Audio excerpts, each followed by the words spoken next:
Hello and welcome to this video in which we'll be looking at one of the reading comprehension passages of CAT 2023 slot 1. The purpose of this video is to take you through the passage, to tell you that when we read the passage, what is it that we're supposed to understand and take away from the passage. Then we will also discuss a bit of analysis of the passage in terms of understanding its word count and understanding its difficulty level. So this entire video is only about analysis of reading of the passage. I will not be solving questions of this exercise in this video. That will happen in the next video of the series. The link of that video also I will share in the description of this video itself. Right? So let's start by looking at this passage itself and then understanding that how are you supposed to read the passage and what are the things that we need to focus upon while reading the passage for the first time. If you have not read the passage yet, I would recommend that you first look at a CAT 23 paper PDF, read the passage yourself, and then later on watch this video. Okay, so that being said, let's look at the passage itself. So first thing that we try to do when we're reading any passage is that we try to understand what the passage might be primarily concerned with. Now, how do you realize that what the passage is primarily concerned with? A really easy passage will tell you directly that what we are going to be discussing inside the passage. Even if it does not tell you outrightly what the passage is about, what will happen several times is that the main topic or the primary concern of the passage will become very clear in the very first paragraph when the same topic, the same set of words or phrases repeats multiple times across consecutive sentences. So when multiple sentences, one after the other, are all talking about the same topic, means that the entire passage will somewhere focus upon those words and those phrases as its main topic of discussion. So when we try to determine this with respect to the first paragraph of this passage, when I start reading the first paragraph, it starts off by talking about residents of a particular place called Lozère. And we are told about some complaints that people are having regarding this place in Lozère.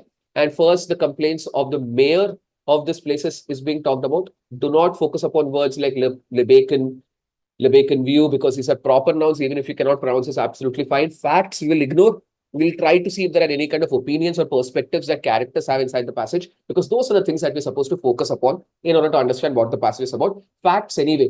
We can re-verify whenever a question is asking us to find a fact. We can come back to the passage and re-verify them. So don't pay attention to names of places. Look at what complaints people are having. So mayor is grumbling about multiple things like schools, jobs, phones, internet connections. Farmers are adding one more concern to it, which is the return of the wolves.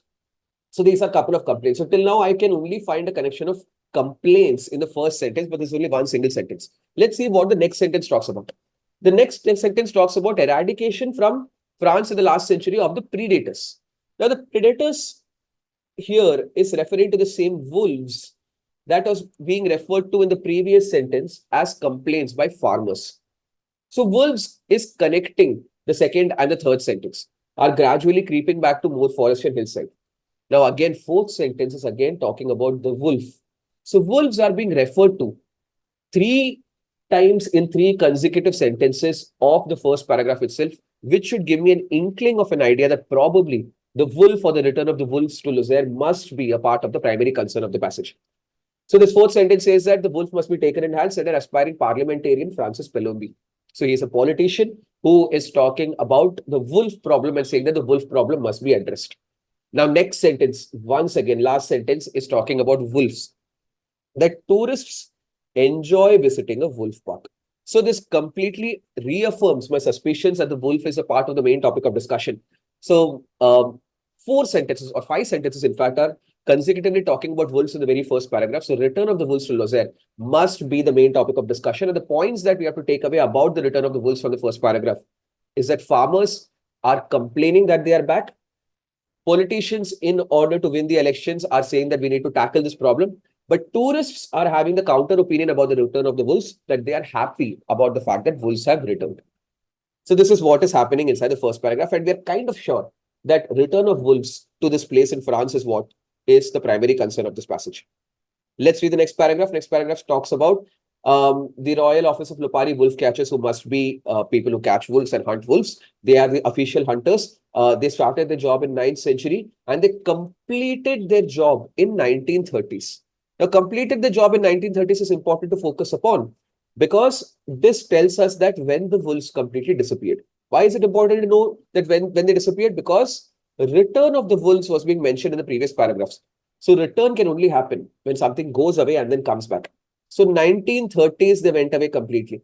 And then after that, very factual details about how the hunting had taken place is being told to us. Facts we need not focus upon, that what kind of technology they use, what kind of rifles did they use, what kind of poison did they use. All that is not an opinion. So let's forget about that. But if we move forward, it says here in the next sentence that, but in the early 1990s, the animals reappeared. So that is when the wolves returned in 1990s. So disappeared in 1930s, reappeared in 1990s. Okay, excellent. And after this, we have been given a couple of opinions about the return. So we have been told that environmentalists are delighted about the return of the wolves. So tourists are happy, environmentalists are happy, but farmers are sad. And politicians are using the return of the wolves or the wolf problem to win elections probably. Okay. And last sentence again reaffirms or reclarifies the point that the farmers have about the return of the wolves. They're grumbling. The farmers are grumbling that green activists, who are the environmentalists and politically correct urban types, have allowed the return of an old enemy. So we know that the return of the wolves is absolutely the main topic of discussion by the end of the second paragraph. And there are two different schools of thought about the return. Environmentalists and tourists are happy. Farmers are not happy. If you understand this, then with this understanding, let's look at the next paragraph. Next paragraph talks about various factors. See, the first sentence of the paragraph itself tells me what should be the topic of discussion of this paragraph. And this paragraph is dealing with what? It is going to talk about the factors that caused the return of the wolves, the changes of the past few decades. So from 1990s, what led to the return of the wolves? And immediately after the sentence, the first cause has been given. Number one cause has been given. Rural depopulation is part of the story. And after that, it's all data and statistics, that what kind of population migration happened away from rural areas, who went to the cities, at what point of time. Data and statistics we need not focus upon inside the passage when we're reading it at all. Pronounce these words in your head, but don't try to remember anything. Don't try to focus upon any of these. All these numbers are completely irrelevant, because anyway, if you need these facts, you can, of course, go back to the passage to verify exactly what numbers are given.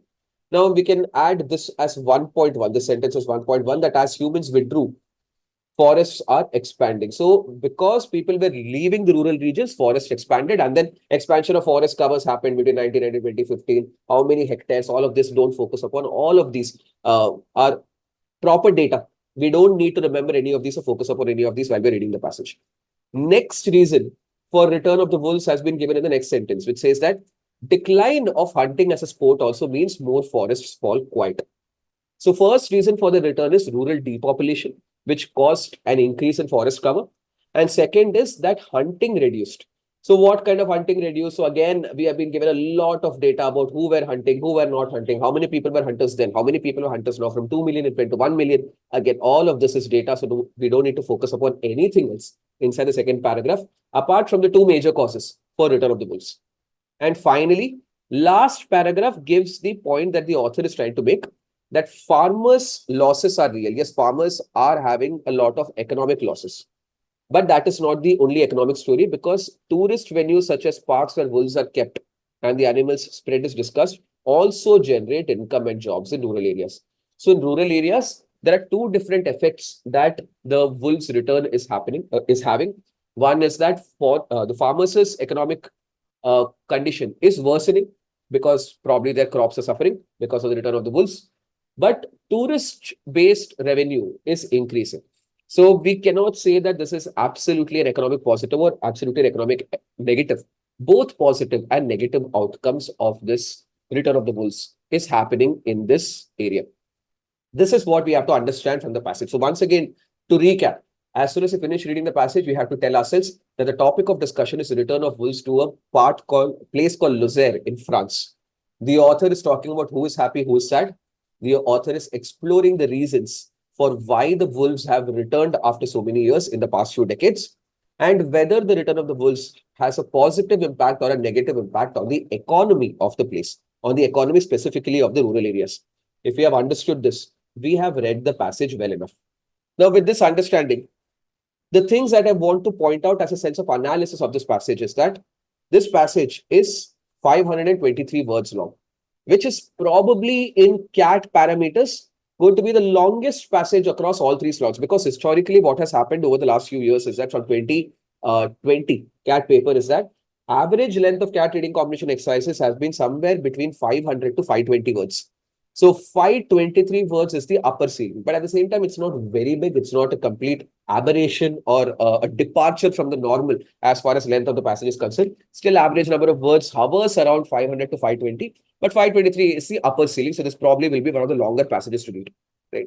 The type of the passage is descriptive. Why? Because there is a description of a particular event that's been given. The author is not giving their own opinions. Facts are being discussed more than personal opinions of the author regarding the topic of discussion. So it's a proper descriptive passage. The source of this passage, this has been taken from the Economist, and it makes sense because it is looking at the wolf problem from an economic perspective, right? So this tells us that economics is being focused upon with respect to the topic of discussion, which is what we had concluded anyway as a primary conclusion in the last paragraph of the author, right? So this is also an international source, which again confirms the point that most CAT reading comprehension passages are taken from international sources. So it's very important that we read content from international sources, right? In my opinion, the ideal time that it should take for a really serious aspirant, someone who is targeting a 99 plus percentile inside the CAT paper, is approximately 2 minutes. It takes me, I have a slightly higher reading speed, so I'm not being colored by my own opinion. It took me about 90 to 95 seconds to finish reading this passage. But I feel that 2 minutes is a realistic ask from someone who has a regular reading habit and who has practiced a lot of reading comprehension exercises to read this passage. Why? Because as I said, it's not a heavy passage. It's very simple to read. It's very simple to follow the train of thought of the author. Plus, there are so many facts that you can skim over. You can even skip the numbers. You don't have to pronounce each and every number, data, and statistics at all. So 2 minutes, a 99 plus percentiler should take for reading this passage. I'm not talking about solving the questions, just to read the passage. 2 minutes someone should take. Now, some of you might argue that, but this is, you are overestimating the capability of the students. How much will an average student take? I still feel that a serious CAT aspirant who has practiced reading comprehension exercises on a regular basis, at least for 4 to 5 months as preparation for the CAT paper, should not take more than 3.25 minutes, which means about 195 to 200 seconds. If you're taking more than 200 seconds to read a passage like this, then for tougher to read passages where vocabulary level is higher, where the author's opinions are present in a greater volume, where the passage itself is written in a very twisted and complicated format, you will struggle to manage time. 3.25 minutes, that means that 3 minutes and 15 seconds is what I would expect someone who is a serious student or candidate or aspirant of the CAT examination should take to read this passage. Overall difficulty level of this passage, if you ask me, then compared to the remaining CAT passages, this passage is very easy to read and follow. I don't think anyone can get confused about what this passage is about. There is nothing which is in unfamiliar territory as far as vocabulary or topic is concerned. Everyone understands what a wolf is and what is not. And so these are the things that I can say as an analysis of the passage. Apart from this, in these videos, I also want to discuss that is there anything that you can learn from this passage? So why I'm talking about learning is that I believe that after solving every reading comprehension exercise, one of the things that should happen to us is that we need to upskill ourselves in terms of gaining new perspectives about new topics of discussion. If I am not understanding a new topic of discussion and not being able to add that to my knowledge base, then I am missing out on a very key essence or a key reason for practicing reading comprehension exercises. Because what might happen is that if I'm solving, say, 500 reading comprehension passages as preparation before the CAT paper, and from each of these 500 passages, if I can learn something new about a new topic of discussion, then it's very likely that on the day of the CAT paper, I will come across a passage that I already know something about. And that level of familiarity actually helps us be much more comfortable in reading the passage and understanding the points of the author with much more clarity. So there is not much to learn from this passage, but I feel that one word which was present in the last paragraph and kind of present in one more paragraph is the word lupine. If you look at the first sentence of the last paragraph of this passage, it says the lupine population increased. And also the wolf hunters were called lupari. So I want to discuss the etymology of the word lupine. Right?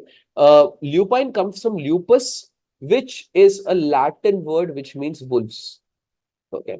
So this is also the name of a constellation, which is in the shape of a wolf. Also LU, right? If you think about LU and you think of any other word that starts with the same root word LU, you'll recall the word lunar. Lunar has got something to do with moon. Now, do moons and wolves have something in common? Absolutely, they do. Wolves howl at night. Werewolves are very closely related to moon and moonlight. So actually, lunar's LU and lupus's LU come from this similar kind of a root word. So you find some words in the language of English which starts with LU. You should know that most likely, if they are from Latin origin, that most likely they are somewhere related to wolves or somewhere related to the moon. Right. So this is something that I feel that was interesting and we can learn from this passage itself. Okay. In fact, there is a disease called lupus, which causes rashes on the skin when you are exposed to light.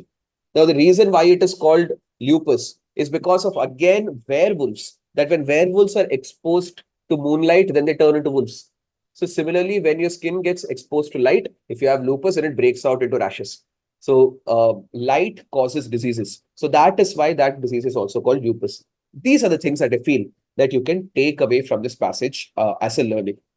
All right, guys. So that's it for this video. Please move on to the next video in the series to look at the questions and its solutions. Thank you.